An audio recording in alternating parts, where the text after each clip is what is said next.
បាទសួស្តីបាទថ្ងៃនេះមាន100បាទពិសេសចង់បញ្ចែកជូនបងប្អូនចំនួន2គូបងប្អូនបាទគូទី1នោះគឺបាទ Real Oviedo ប៉ះគ្នាជាមួយនឹង Espanyol បាទហើយគូទី2 PSG ប៉ះគ្នាជាមួយនឹង Strasbourg បងប្អូនបាទសម្រាប់គូទី1 Real Oviedo ប៉ះគ្នាជាមួយ Espanyol បងប្អូន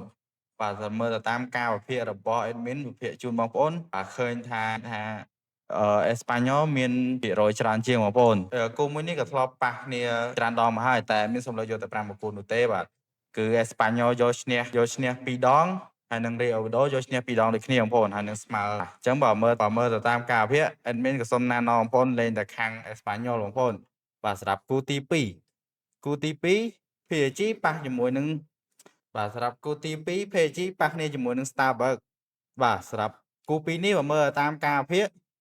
admin គាត់ថា PSG មានសង្ឃឹមច្រើនជាងបងប្អូនហើយក្រុមមួយគូនេះក៏ធ្លាប់ប៉ះគ្នាមកជាច្រើនដងមកហើយ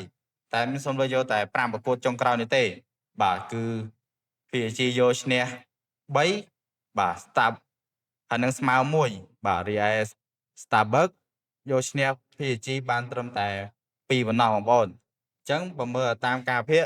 បើបងប្អូនឆ្លាញ់តាម admin ក៏សុំណែនាំបងប្អូនលេងទៅខាង PSG បងប្អូនបាទព្រោះ នេះគ្រាន់តែជាតម្រុយ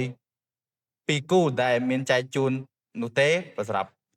បើសិនជាចង់បានគូច្រើនទៀតគ្រាន់តែចុច link នៅក្រោម profile បាទនឹងអាចចូលរួមកម្សាន្តដោយសេរីបាទជាចុងក្រោយជូនពរបងប្អូនសំណាងល្អកុំភ្លេចចុច follow មានម្នាក់មួយផងដើម្បីជាកម្លាំងចិត្តឲ្យមានធ្វើវីដេអូបន្តបាទសូមអរគុណសូមជម្រាបលាជួបគ្នានៅវីដេអូក្រោយ